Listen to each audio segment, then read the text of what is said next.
Hi everyone, welcome back to my channel. Today I'm here with another video.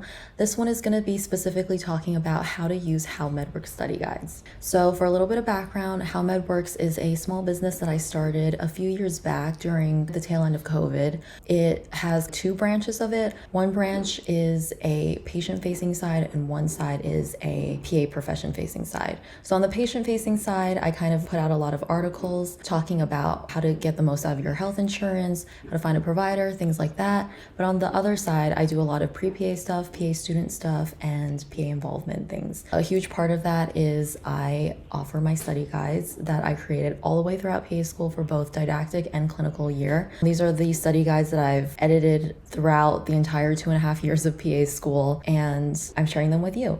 A little bit of background, creating study guides and this particular way of studying is something that I've been doing all the way since high school. I studied this way in high school, throughout college, throughout PA school. I didn't adjust too much just because it was a system that worked very, very well for me. I've definitely seen a lot of different study systems, and obviously one might not be the best fit for someone. It could be the best fit for someone else, but I think overall this is the one that I found to be the most effective, how to cut down the most on your studying time while still retaining the most information. So that's what this one is going to be focused on. I do have another video talking about my study tips and tricks throughout PA school that I use that really helps me get good grades and also have enough personal time to work on other things. So if you want to learn a little bit more about my recommendations for studying, definitely check out the other video. Link will be below. This one is going to be specifically on how to use my study guides and why I structure them the way I did. These are guides that I've consistently edited,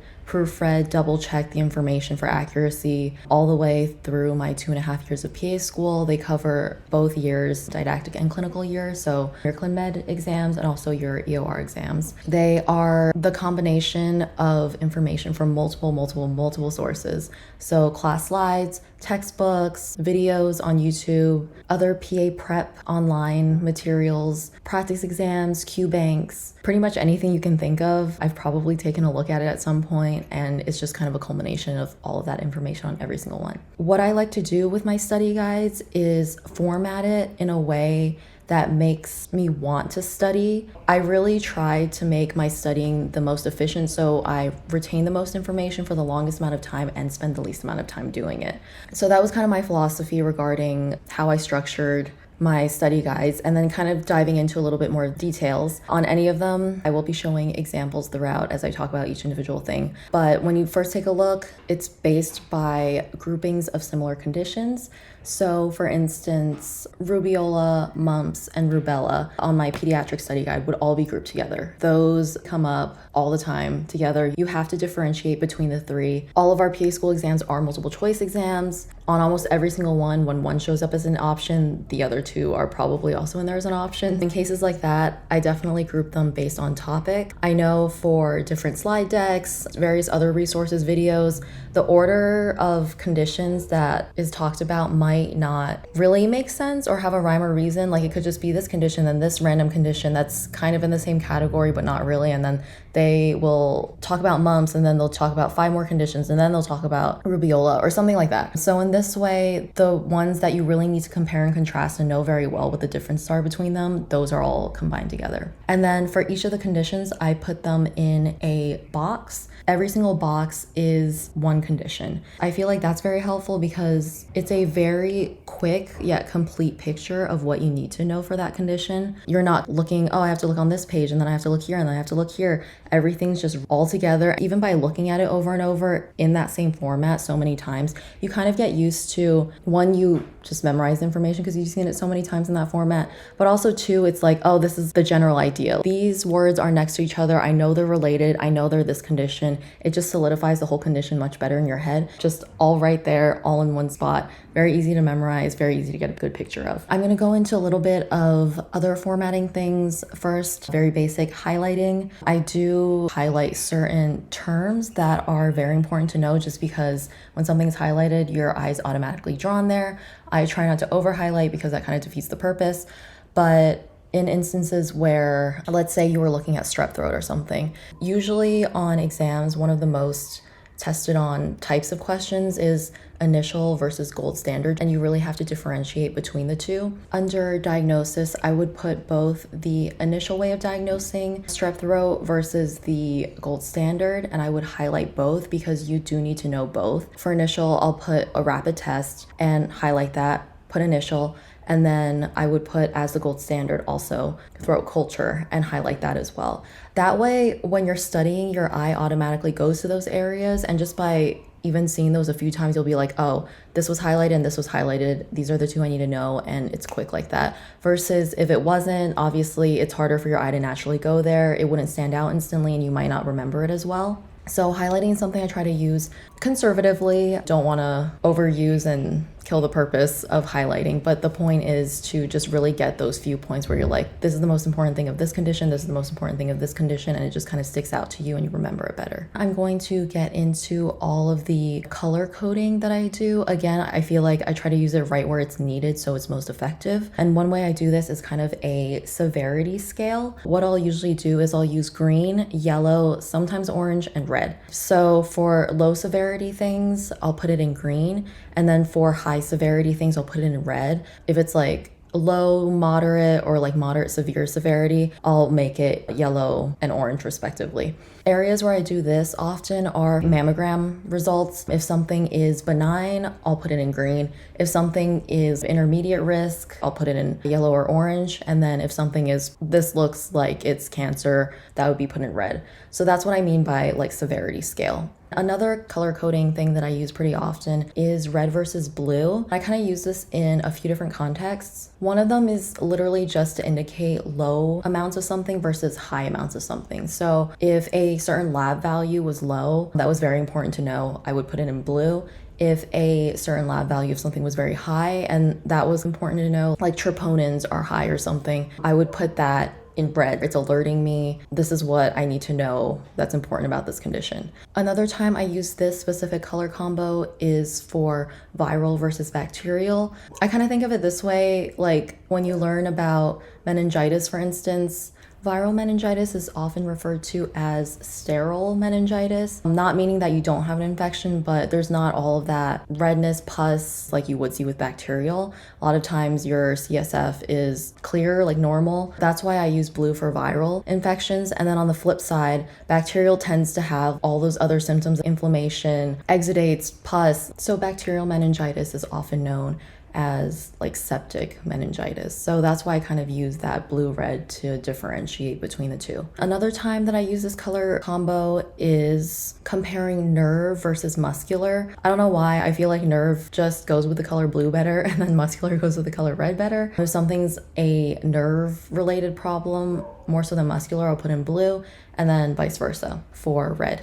Lastly, I use it to indicate inhibitory versus excitatory effects. For instance, botulism is an inhibitory condition, floppy baby syndrome. I would put that condition in the color blue. And on the flip side, for instance, tetanus would be something that I would put in the color red because it's rigid paralysis. Your muscles are aggressively tensing up. It's more excitatory, so I put that in red. Another instance when I would use this is for certain psych medications or illicit drugs. For instance, opiates, depressants, inhibitory, that sort of thing, I'll put in blue. Methamphetamines are stimulants, so I'll put them in red. The next one is pretty basic. I feel like for a good portion of history, we've just seen blue for boys and pink for girls. As outdated as that might be, it comes in very handy when you're using that color combo for studying. Like certain conditions will be more common in male versus female. And sometimes that's very important to know, like a lot of the congenital or childhood GI problems tend to be in boys. So a lot of times I'll put all of those in a lot of blue. And for other conditions where it's a lot more common in girls or females, I'll put it in pink. Or if it's related to pregnancy, like if something's safe in pregnancy, if something is indicated in pregnancy, or just something where I kind of need to know there's an important like pregnancy caveat to this, I'll put it in pink. This way, even if you're not consciously thinking like, oh, this this is this color and this color. I know I've definitely, during exams like pediatrics, for instance, I'll be like, oh, that entire section was in the color blue, which means all of these conditions in general are just more commonly found in males. So it kind of helps out that way. You're not intentionally memorizing the color necessarily, but you've seen your study guide so many times that once it comes time to kind of recall these other aspects of it, you will just kind of instinctively know without having to actively memorize that information. And then next is purple versus pink. I feel like this is a little bit nerdy, but I really like doing this, especially for different infectious diseases, bacterial, and antibiotics. I would do purple versus pink, and this all has to go back to gram staining. If you remember from college chemistry that you probably had to take to get into PA school, there's two big categories of bacteria: gram positive, gram negative. Gram positive stains purple. Gram negative does not, because it doesn't have that kind of same cell wall structure. Because of that, it'll take on the counter stain, which is pink. So what I do is for gram positive bacteria, I'll usually write it in the color purple. And then for gram negative, I'll put in the color pink. And then same with antibiotics. If it's mainly gram positive coverage, I'll put it in purple, name of the antibiotic. If it covers mainly gram negative, I'll put in the color pink. If it's kind of a mix, I'll literally just start alternating the color of the letters so it's both and I know that it covers both. But that way you kind of instinctively know again what something covers or doesn't cover, or if it's gram positive, gram negative. Those kind of terms will show up on your EORs, will show up on the PANTs, and sometimes it is very useful to know what is gram positive, what is gram negative. And this way, again, you're not trying to just like brute memorize it. You'll just see certain bacterial names in a color so often that you'll just be like, oh, every time I've seen this in my study guide, I know it's in the color purple, so I know it's gram positive, that sort of thing. So we're kind of utilizing our memory to the best of our ability without necessarily having to sit down and purely memorize it. And then last but not least, I feel like this is also a similar kind of nerdy thing. I like to use orange versus blue a lot for acidic versus alkaline. And this kind of ties back to the litmus test, like little paper things that you had to do, probably also in those same college chemistry classes, maybe high school, where if you dipped the paper in a solution and it turned orange red, that would indicate it was acidic, versus if it was more like alkaline or basic, it would turn blue. So I've kind of used those, especially for certain like electrolyte disorders, like hypernatremia. Usually that would be in the color blue, versus hypo, that would be in the color orange, or hyperkalemia would be in the color orange as well, and then hypokalemia would be in the color blue. Again, you're like, this is an acidic state, this is a more alkaline state, and it's just a lot easier to know more information without explicitly having to memorize it in writing. And then just to wrap up a little bit, I do add pictures sometimes when I think it's very helpful to have a visual, especially if there's a lot of different types of a condition, and it helps to really see like, oh, it affects this part, or it doesn't affect this part, or like just visually point out the differences.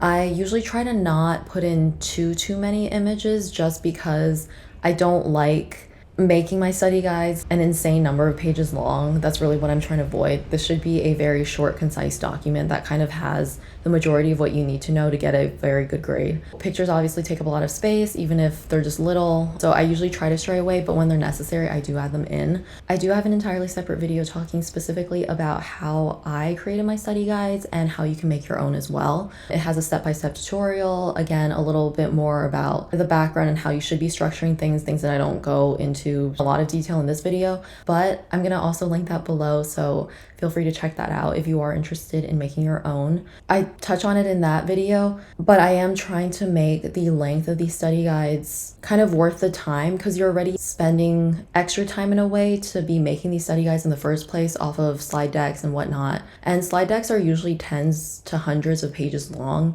and one of the main reasons why you are condensing that down is so you have a very comprehensive but shorter document. I don't think it's very realistic to be looking through like 300 slides again and again for every single module that you're going through, because you have like 4 going on at a time, and I just think that's very unrealistic and not a very efficient way to study. So lengthwise, I do try to keep them on the shorter side, but still keeping all of the information that you would need to know for your like standardized exams, EORs, PANTs, those sort of things. I would say lengthwise, my didactic year study guides for Clin Med tended to be approximately 12 pages, give or take maybe like 12, 15 pages. And then for EORs, depending on the EOR topic or like rotation, it would depend a little bit more, just because certain ones where it's like a very focused specialty like OBGYN or psych, those would be very short. I think my psych one was honestly like 10 pages long. But for other ones where it's like family medicine, emergency medicine, internal medicine,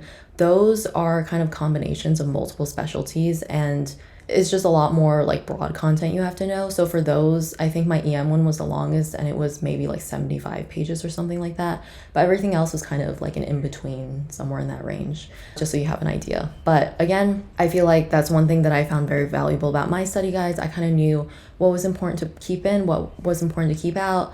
Obviously, these were edited down throughout the entirety of PA school, so it was very focused and detailed, but again, not too long. This way you would be making the most out of your studying time, because you're not having to go and look through these hundreds of slides over and over again every single time this material comes back up. And finally, I like to keep an inch wide margin all the way around the study guide. I know a lot of them out there, they kind of like pull the margins all the way to the side.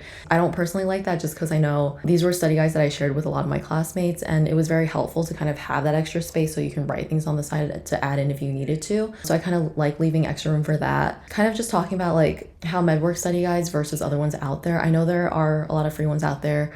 You're obviously more than welcome to use whatever you want to use. I just really like what I've created, and I think it's the most effective, because a lot of the free study guides that are out there, every page kind of looks the same. There's kind of a lot of the same information over and over that isn't very specific to any particular condition. So you're kind of honestly wasting your time looking at it for every single condition, like fever, malaise, fatigue, just like vague, not feeling well, things that are put in everything but takes up a lot of space. And it doesn't really play on that visual memory as well, because everything is kind of in a similar format and you can't really differentiate. I feel like with mine, I definitely try to make the formatting kind of look a little bit different on each one, so you can kind of leverage your visual memory a little bit better. And again, a lot of these kind of defeats the purpose of study guides. If you have to be looking through 300 pages of a study guide, I think it should be a very small fraction of that to really narrow down your studying and be able to look through material multiple times over. So that's about it. I do have